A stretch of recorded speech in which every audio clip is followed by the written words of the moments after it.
Em nome do Pai, e do Filho, e do Espírito Santo. Amém. Vinde, Espírito Santo, vinde por meio da poderosa intercessão do Imaculado Coração de Maria, vossa amadíssima esposa. Amém. Meus queridos irmãos e irmãs, nós estamos nesse período quaresmal, já nos aproximando da Semana Santa, na qual nós celebramos o mistério pascal de nosso Senhor Jesus Cristo, o seu sofrimento, sua morte e sua ressurreição. E para que nós possamos viver este período sagrado de forma profunda, de maneira a aproveitar bem a sua espiritualidade, vamos procurar compreender também um pouco do significado destas grandes celebrações.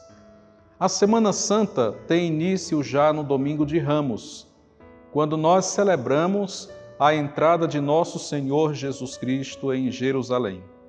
Ali, ele é aclamado com louvores, com expressões de grandeza, de reconhecimento da sua realeza. Hosana ao Filho de Davi, hosana nas alturas.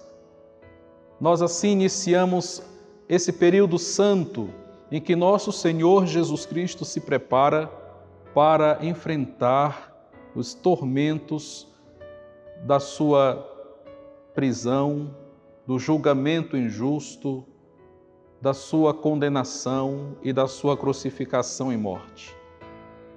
Nesses primeiros dias da semana, nós ainda celebramos, dentro desse ritmo quaresmal, os textos da Palavra de Deus, na segunda, na terça-feira, na quarta-feira santas, nos preparam para nos penitenciarmos em vista da nossa conversão. Porém, já na quinta-feira santa, nós acompanhamos nosso Senhor Jesus Cristo com seus discípulos, lá naquela casa onde eles realizaram a Santa Ceia. Nosso Senhor ali toma uma bacia com água, uma toalha e lava os pés dos seus discípulos. Gesto no qual ele nos ensina que o verdadeiro cristão é aquele que serve, que ser grande diante de Deus é saber servir ao próximo. Servir, portanto, é uma das características nobres da nossa vida cristã. Nosso Senhor também, na quinta-feira santa, institui o sacerdócio ministerial, quando ele, instituindo a Santíssima Eucaristia, toma o pão nas suas mãos, consagra-o, ele rende graças ao Pai. Daí por que se chamar Eucaristia? Porque é uma ação de graças a Deus. Ele toma o cálice com o vinho, consagra o vinho e dá aos seus discípulos, dizendo: tomai todos e comei, isto é o meu corpo, tomai todos e bebei, isto é o meu sangue, o sangue da nova e eterna aliança. Ali ele institui a Santíssima Eucaristia, o Santíssimo Sacramento do seu corpo e sangue, alma e divindade. E ao final ele diz: fazei isto em memória de mim. Ou seja, ele está dando a seus discípulos essa autoridade, esse poder sacerdotal de fazer exatamente a mesma coisa que ele fez, de tomar o pão e consagrá-lo no corpo de Cristo, de tomar o vinho e consagrá-lo no sangue de Cristo. Por isso a Igreja até hoje, ela tem, através do sacerdócio ministerial, do sacerdócio dos bispos, dos padres, essa graça no sacramento da ordem de poder consagrar a hóstia e o vinho no Santíssimo Sacramento do corpo e sangue, alma e divindade de nosso Senhor Jesus Cristo. A hóstia consagrada que nós sacerdotes elevamos na Santa Missa é verdadeiramente nosso Senhor Jesus Cristo. Não é uma comparação, não é um símbolo, é Ele próprio. Veja, o verbo empregado no Evangelho de São João, quando narra este momento, é: isto é o meu corpo, isto é o meu sangue. Não há espaço aqui para conjecturas. Será que é uma mera simbologia bíblica, uma mera comparação, uma espécie de maneira de dizer que é o corpo de Cristo? Não. O verbo utilizado no Evangelho é exatamente esse: isto é o meu corpo, isto é o meu sangue. E fazer isto em memória de mim. Nosso Senhor realiza ali a instituição do sacerdócio ministerial, sacerdócio dos padres, e também a instituição da Santíssima Eucaristia. E Ele nos dá naquela circunstância um mandamento novo: amai-vos uns aos outros como eu vos amei. Nosso Senhor, a partir dali, começa a se preparar para o seu sacrifício cruento. O sacrifício cruento de Nosso Senhor é o sacrifício em que Ele derrama o seu próprio sangue, seu sangue humano e também divino, na cruz. Traído por Judas Iscariotes, que sai ali da sala da Santa Ceia e vai ao encontro dos sumos sacerdotes, entregar Nosso Senhor, dizer onde Ele estava, com quem estava e preparar, portanto, a sua prisão. Nosso Senhor, a partir daquele momento, começa a entrar naquela situação de angústia que Ele vai padecer lá no Jardim das Oliveiras, quando Ele começa a suar sangue, quando Ele começa a tremer, como humano que era também, diante da realidade das dores, de tanta humilhação a que Ele seria submetido. Pai, se possível, afasta de mim este cálice. Contudo, não se faça o que eu quero, mas o que tu queres. Ele sabia que não seria fácil, mas também se fez obediente até a morte e morte de cruz. Nosso Senhor não fugiu da sua cruz. Então vieram os soldados e nós conhecemos na narrativa bíblica toda aquela situação de Judas Iscariotes que se aproxima, que beija a sua face com falsidade para identificar para os soldados quem era Jesus no meio daqueles outros que ali se encontravam. Nós conhecemos como nosso Senhor foi preso e levado até aquele lugar onde Ele foi despido, onde Ele foi humilhado, maltratado, dentro da casa de Pôncio Pilatos. Santa Catarina Emmerich, uma santa mística, ela descreve nas suas visões os muitos momentos em que nosso Senhor Jesus Cristo passou de humilhação. E ela vai narrando a crueldade com que o maltratavam. É uma cena dolorosa, uma grande pressão psicológica, mas também uma grande exposição ao ridículo. O que aqueles homens fizeram a nosso Senhor Jesus Cristo quando puseram nele um manto, quando puseram na sua cabeça uma coroa de espinhos, pressionando-a com força, quando cuspiam no rosto dele. Nós celebramos já na Sexta-feira Santa, na Sexta-feira da Paixão, todos esses momentos dramáticos e dolorosos. Aqueles momentos em que nosso Senhor Jesus Cristo começava a consolidar de forma concreta, de forma profunda, de forma dolorosa a nossa redenção.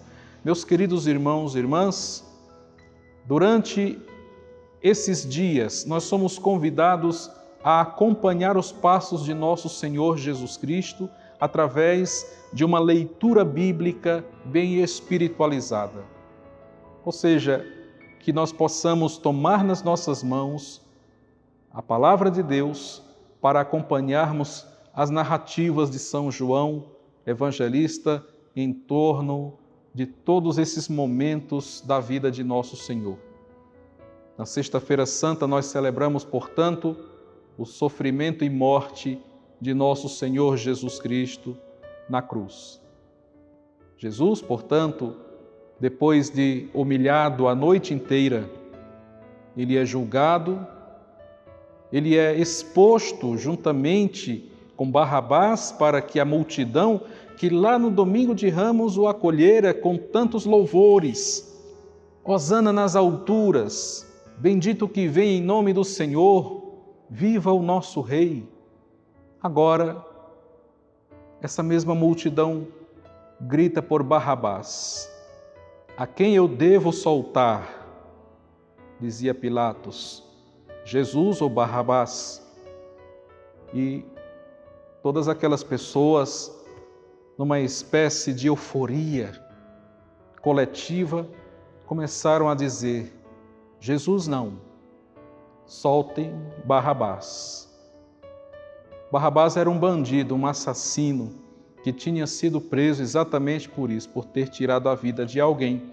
Mas as pessoas naquele momento escolheram a soltura de Barrabás. Pilatos, vendo que aquele julgamento, parecendo ser uma questão muito mais pessoal e não de culpa real de nosso Senhor Jesus Cristo, porque ele não tinha culpa alguma que o fizesse estar naquela situação, Pôncio Pilatos lava as mãos, dizendo, bom, eu não tenho mais nada a ver com esta questão, julguem-na vocês mesmos. E se retirou e nosso Senhor Jesus Cristo, então, foi entregue para ser crucificado. Então, ele carrega a sua pesada cruz pela cidade de Jerusalém até o Monte Calvário. E ali, ele é crucificado e no meio daqueles tormentos, pendurado na cruz, pregado na cruz, pelos próprios pulsos, derramando seu sangue, sendo sufocado com o próprio peso naquela posição, ele derrama o seu preciosíssimo sangue pela nossa redenção, pela minha salvação e pela sua salvação também. Para que nós, que já nascemos trazendo a mancha do pecado original, não fôssemos condenados por causa dos nossos erros, mas uma vez sofrendo e morrendo por nós fôssemos resgatados da morte e do pecado para a vida, e Ele, como Deus que é, não podendo ser contido pela morte, ressuscita ao terceiro dia, trazendo para nós também a graça de uma vida nova, de nós podermos ressuscitar também. Nosso Senhor é descido da cruz e é sepultado. E ali, após 3 dias no sepulcro, já na manhã, na madrugada do domingo, ele ressuscita glorioso, totalmente restaurado, no seu corpo glorificado, trazendo as 5 chagas como sinais que identificam-no como o Cristo que passou por todo o sofrimento e morte e que ressuscitou. São sinais do Senhor, o Senhor ressuscitado, vivo, real e verdadeiro. Quando nós vivemos a Semana Santa, nós estamos vivendo, portanto, esta espiritualidade do sacrifício pascal de nosso Senhor Jesus Cristo. Nós acompanhamos seus passos, desde a entrada em Jerusalém até a sua ressurreição. Para nós, também é possível viver a espiritualidade da Semana Santa como um processo de ressurreição. Sim, nós iremos um dia experimentar a nossa ressurreição também. Assim Deus, nosso Senhor, tenha misericórdia de nós e nos conceda esta graça. Mas já aqui nesta vida, de alguma maneira, nós podemos experimentar a graça da ressurreição de nosso Senhor Jesus Cristo agindo na nossa vida, quando nós nos permitimos sair do pecado e voltar para a graça de Deus. Quando, sendo possível, aí na sua cidade, na sua comunidade, você também poder se confessar, fazer uma confissão geral dos seus pecados, poder sair da morte no pecado e entrar na vida do estado de graça. Nós, quando nos confessamos e recebemos a graça da absolvição sacramental, estamos experimentando essa graça na nossa vida, de participar da vida nova de Cristo. É também uma experiência de Páscoa, é uma experiência também de ressurreição. Nós enfrentamos tantas situações na nossa vida que para nós, pelo sofrimento que nos causam, são experiências de morte. Às vezes também uma falta de perdão, um rancor, um ressentimento de muitos anos. Tudo isso deve ser deixado para trás, para agora dar lugar à unidade, à comunhão, à paz interior, ao amor fraterno. Superar essas dificuldades de relacionamento a fim de vivermos bem uns com os outros é também uma experiência de ressurreição. Estávamos mortos nestas situações de conflitos, de divisão, mas agora estamos bem uns com os outros. Estamos vivendo uma experiência nova de vida por causa da fé. Aqueles que não rezavam ou tinham alguma dificuldade na vida de oração, é hora agora de começar uma verdadeira dedicação na sua vida de oração pessoal, tornar-se um homem e uma mulher de oração. Isso também é uma expressão de vida pascal, de alguém que antes estava morto, no sentido de que não rezava, não tinha vida espiritual em si, mas agora, por causa da graça de nosso Senhor Jesus Cristo, tornou-se uma pessoa orante, uma pessoa viva na oração.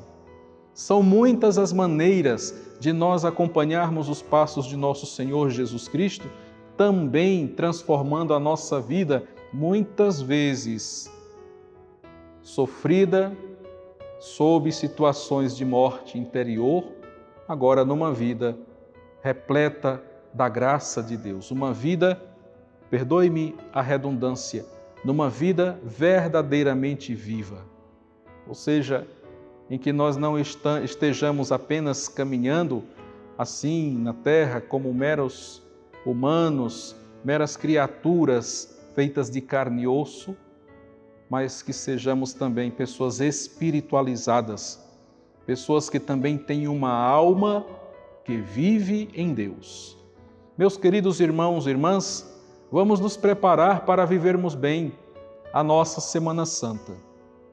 Prepare o seu altar, prepare a sua Bíblia Sagrada, prepare uma programação também para que você possa, durante o seu dia, estar em alguns momentos na presença de Deus e, de acordo com os dias, você vai seguindo o Evangelho do dia, o Evangelho que será proclamado na Santa Missa, faz a leitura orante do Evangelho do dia e, principalmente, no Tríduo Pascal, que se inicia na Quinta-feira Santa e culmina no Sábado Santo, que nós popularmente chamamos de Sábado de Aleluia. Nós vamos então acompanhando os passos de Nosso Senhor e participando da graça da sua vida nova, da sua ressurreição. Preparemo-nos para viver esses dias grandes com muita dedicação e com certeza os frutos dessa vida espiritual serão significativos, expressivos para nós. Deus abençoe você, que possa viver muito bem a Semana Santa.